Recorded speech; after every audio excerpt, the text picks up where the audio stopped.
Hello. How are you, Hi my there. friend? How are you?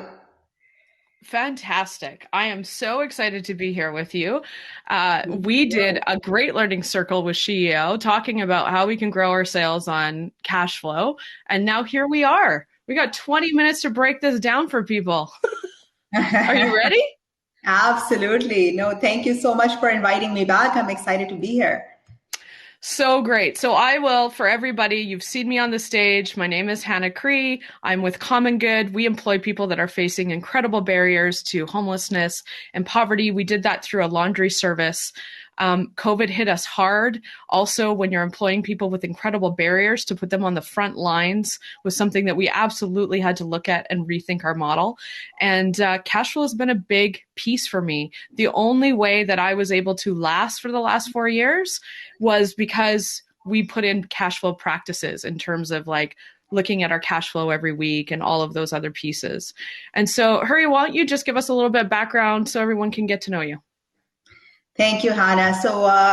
My name is Hurriya Burney. I'm Vice President of Commercial Banking with the RBC here in Vancouver. I've been working with entrepreneurs my entire career, first as a commercial banker and then moving into leadership positions. I think in my experience, cash flow is something that absolutely essentially you need to master as an entrepreneur. So certainly drawing here today, drawing on kind of my experience advising and dealing with entrepreneurs, seeing some of the mistakes that they tend to make sometimes when it comes to cash flow, and hopefully leaving our audience with some good takeaways. Absolutely. We love questions. Feel free to put them in chat as you go. So, why don't we start here? COVID hit so many businesses so hard. Small businesses in particular, but I saw big businesses who really couldn't even last 6 months, right? These really large corporations that you would think, they should be just fine. They should have some cash flow. And they were down in the first 3 to 6 months. And so cash flow becomes really, really important. Can you give just a very basic of what cash flow is, just for anyone that may be kind of starting out in that world and what it means in business?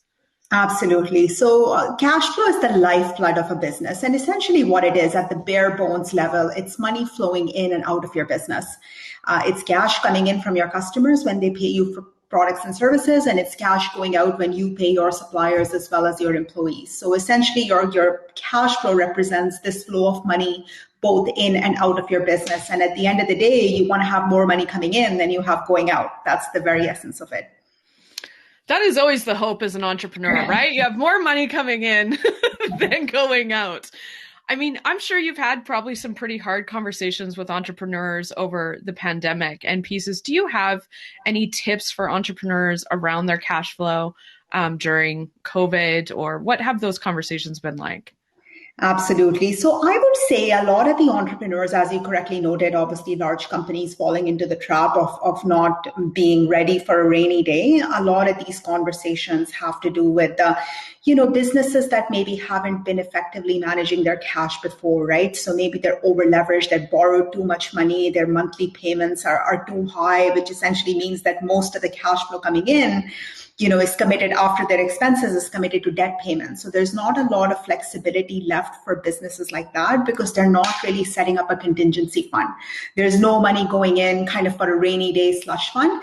And a lot of those businesses, of course, when COVID hit and they were shut down, they struggled because they're really going from one day to the next, right? We always say to our businesses, you should have enough kind of, excess funds available that you can keep your business going for at least 3 to 6 months if there is an unexpected shutdown. Of course, COVID was one of those situations, but it could be, the illness of the founder or some other disruption, the loss of a big client. All of those things are, unforeseen circumstances that can happen at any time. It's like insurance, right? You get insurance because you don't really it's not something that anybody likes to talk about. It's not fun to contemplate these things. You'd rather think about the growth of your business. You'd rather funnel all your extra cash into growth opportunities. But you do need to think about the downside. And I think one of the things that a lot of businesses actually have realized through this pandemic is the importance of having that excess cash and effectively kind of anticipating what the cash flow is going to look like. The second piece I would say is just around projections, right? So having cash flow projections has been another piece, because a lot of businesses, they don't have a good idea of what the next 6 months, 9 months, 12 months looks like in their business. And having a projection can really help you get your head around that and plan better when you have an idea. And you can say, obviously, with the pandemic, projections were thrown out of the water. But again, the whole point of having projections is, okay, well, 12 months ahead, I'm not going to have a whole lot of cash left as per this plan. So what if my sales is 30% lower, 50% lower? Then you can actually build those models to project out the impact of that cash and the impact on cash flow in the future. I love the cash flow projection conversation, because I've never seen a correct cash flow projection in my life, right? And there's also some interesting research around that too, of women versus men. And I want to say this to women because it's so important that when I've looked at cash flow projections, and so know that my background, I actually built an accelerator, I've worked in an angel group, I've seen like pitches, I've built my own business, all of those pieces, is that when I saw the cash flow, is that men typically over project their numbers like time and time again, and women under project their numbers. Let me tell you, neither one is good. Under projecting and over projecting, we need to meet somewhere in that middle. But projecting becomes easier for the entrepreneurs. Projecting your cash flow becomes easier when you've been up and running for about a year and you can look at history, right? Like getting some history and knowing, hey, this is what my cash has been doing. You can conservatively project what will happen. We're obviously in COVID. We have a question up here I think is really, really interesting. I think we're probably too early for this question, but let's talk about it. So basically we have Kat who said, wondering if you have any suggestions for planning for an uncertain post-vaccine market. Like, do you have any thoughts from RBC? I don't know if they've been looking like, what happens post-vaccine? Do we think we go back to, all these in-person things? Do we see any changes maybe? It's a great question. And I have to say, it's very hard. None of us have a crystal ball, but what we are seeing, there's some industries, obviously, that are materially impacted by COVID, right? So your big, concert, tourism related industries, your kind of events planning and associated industries, like those ones, banquet halls and things like that, obviously, we're taking a little bit more of a critical approach. It's a really tough time for these businesses. And a lot of these entrepreneurs are thinking about whether they're going to stay in business, like very honestly, like this, because there is a lot of uncertainty.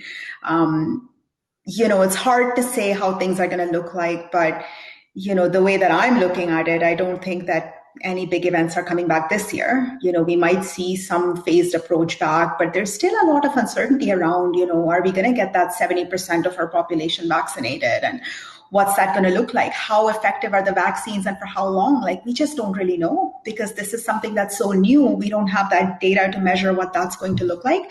I do know that, that the businesses that are kind of, businesses that are in those industries that rely on large events are really thinking about, do they want to stay in business? Do they want to do a major pivot of their business model? We have a client that basically operates these coaches, that take you from, here to Whistler, and like the tourism related, they take you from downtown to different tourist destinations.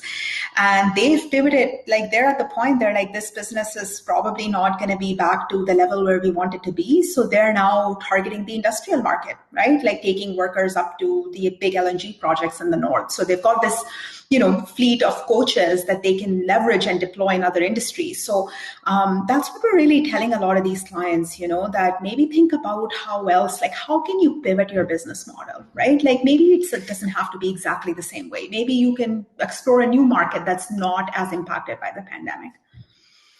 Yeah, or just really uncommon customers that you never thought of before, right? Those types of pieces. So in cash flow, I said this at the beginning, that one thing that I'm so bad at is cash flow. Like, this is not my superpower. Don't love numbers. And honestly, all entrepreneurs, if they're really good at cash flow and finance, they'd become bankers or accountants or whatever. Entrepreneurs are creators, they're innovators, they're, shit disturbers, all of those wonderful things. And so I knew it was one of my weakness from basically my old business that I blew up in not a good way. And so when I went to do my next one with Common Good, one of the things was like, I need to get an accountant actually right off the bat. I need to have those supports all in there. And one of the things that we implemented that I swear saved us in the first 2 years for sure, but continued, was that every week we ran a cash flow report, which we knew how much money was coming in on sales and we knew how much we needed to pay out. And we knew this like every week. And we would say, okay, you need to go and get 10 more sales for us to make it through XYZ. And that's what it takes in the first couple of years, is like us running that. And that's what kind of kept us alive. Is that like, what are some of your cash flow tips? Is that something you would suggest? I know in chat, Julia will probably post it again. There are incredible cash flow tools. And I'm not just saying this because of RBC. I like literally have used the online RBC tool for cash flow. Use those tools that they have there to do that. So what are some of other tips that you have for looking at cash flow or how to use that for entrepreneurs? Yeah, I would say those are some great. So I think the first thing is, and these sound really basic, but review it regularly, right? So get an understanding of it and review regularly what you have coming in versus going out. Make sure that you are, reviewing your bank statements and really have a full appreciation for what your expenses look like. So having that regular practice is really important. Something related to what I said earlier around having a contingency fund. Again, it's, as entrepreneurs, you want to leverage every single dollar and cent that you have to funnel back into your growth. But it's really when things like COVID happen that you realize the importance of a contingency fund. Creating a cash flow forecast. Hannah, as you mentioned, RBC has some great tools that I think you've shared with the team that make it super easy. It's not at all, intimidating. It's fairly easy to understand. So, creating that forecast and revising it at least annually. Borrowing strategically, I would say, definitely don't borrow more than you can afford because, you have to pay it back. And you'd be shocked. It seems obvious, but a lot of entrepreneurs don't think about that. If you're borrowing money, at some point, you're going to have to pay it back. So, it's like when you apply for a mortgage, you actually sit down and say, okay, what can I afford in terms of my monthly payment? And you know what? You have to stress test it because unlike, if you're applying for a mortgage and, I'll give my own example. I've got a stable, steady income, right? There's the benefit of working for a large organization. It's not as much fun as your world. I live vicariously through the entrepreneurs on the line, but, I've got that income. But at the same time, you want to think of, like, I would even think about what happens if, I lose my job. Like lots of people were laid off during the pandemic. So you need to actually sit and think about, what are you going to do if things don't go according to plan? So right now, what we're advising our entrepreneurs is to have at least 6 months of payments available. So if you've got, bank loans and things like that, really you should have a minimum of 6 months of payments so that if something were to go awry, you still are able to keep up with those payments. The final piece I would say is just, negotiating with your suppliers and thinking about, if you're doing discounts and promotions and pricing and things like that, really making sure that you're thinking about it in the context of cash flow, right? So on the supplier side, a lot of suppliers, they give you better, discounts if you pay quickly. So you got to think about that. On the customer side, don't run promotions that you can't afford. So you got to really think about, okay, if I'm running a promotion that's going to be a loss leader, what's the expected cash flow impact of that, right? So really thinking through and having cash flow at the heart of the key business decisions you make. One other example I would give is, if you're doing an expansion project, don't go crazy in terms of, okay, I need the very best of everything, right? I'll give an example. We financed some dentists in the past and that have, I got to build out a practice. It's my dream practice. I'm going to buy top line everything. Well, you don't have any sales yet. Yeah, well, the bank is going to lend me the money, which is great. But again, you have to pay us back. So really thinking through, do I really need to buy that big, shiny, new, expensive, I don't know, office furniture? Like, can I maybe make a cut there? So being a little bit strategic in terms of how you approach expenses and capital expenditures. I really love that. And I would add from my experiences, like from my first business, which was, like well over 12 years ago now, is that ran from the banks. Banks were scary to me, had a loan, like when everything went awry, I just didn't even know how to deal with it. And what I've learned in my entrepreneurial journey is that even with your banker, you need to build a relationship, just like the SheEO community. And the more you build a relationship, actually, the more they go to bat for you internally when you do need money. And when you're looking at your cash flow and you're seeing that, oh man, this isn't actually going well for the next month or two, I might need to rearrange something. If you do it before everything goes awry, there is some room to help you. And during COVID, there's been a lot of things that the banks have done with the federal government in Canada to help with those types of scenarios. But get in conversation with your banker, get them excited about your own business. Even if you're not at that loaning stage, just having that in front of them and being in relationship and talk to them when you look at your cash flow and you're like, this isn't going well. They also have seen thousands of businesses come across their desk. There actually is so much expertise that are sitting at a bank. And this is coming from an entrepreneur that was so scared of banks before, was one of those moments where I was like, you need to be in relationship with your suppliers, with your bankers, with your lawyers, so that when these types of things happen, we have a way to do this. There is another question that I have here, which is great, which I actually want to tackle a little bit, which it says, can you talk more about crafting projections and what if scenarios? How do you make decisions with multiple scenarios and all of this stuff? I want to say, first of all, you can do your cash flow projections, and that's great. It's if you're basing it off previous stuff, great. If you're going into a new market, it is a guess. And the best way to prove out your cash flow projections is figure out how you can do either a test or go find customers and run those scenarios out. The only way to know if this is going to work or not, go find customers. See if they're actually responding to what you have to offer. Projections are amazing, but they are only as good as if you go and put them into action. Do you have anything to add with that? No, I think that that's actually a great point. I'll talk about how we look at projections at the bank, right? I think it's always best to go down the path of a more conservative scenario, but not too conservative, right? So it was what you were saying, Hannah, earlier. If you are making large scale business decisions based on a best case scenario, that is not the way to do it, right? So really your idea is, what is the most realistic scenario based on what you know about the market, based on, historical kind of experience that you have. And that's kind of the middle of the road scenario that you should be going down the path with when you're making decisions, right? It really is a bit of a balancing act, I'm going to say, right? Yeah, absolutely. And it is a little bit like I heard there's like, I need to account with, connect with someone at the bank that truly cares. Listen, I've gone through a couple bankers. Sometimes you have to do that to find someone that connects with your business. There's different types of people, and you can advocate as women for yourself to be like, hey, this doesn't work. I need someone else. And so don't be afraid to advocate in your relationships, not just with the bank, but with your suppliers, with your lawyers. I've also gone through a couple lawyers. You need it to work. And it's sometimes just a personality piece, but reaching out, doing that ask. You need to be, I love that, Joanne. You need to be your own money advocate. New hashtag. So good. Any final closing thoughts? It looks like we have about 30 seconds, Hurriya. And please check out RBC and all the tips, the cash flow. You need that. Closing thoughts from you.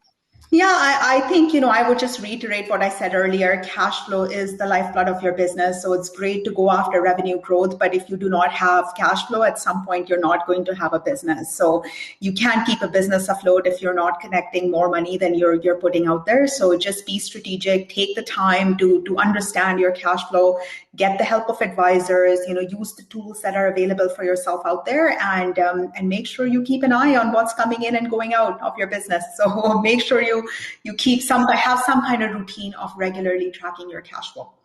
Amazing. Thank you so much. And thank you to RBC for sponsoring this. This is so incredible to have so many women here and to be excited about money and finance. So good. Okay, everyone, you will be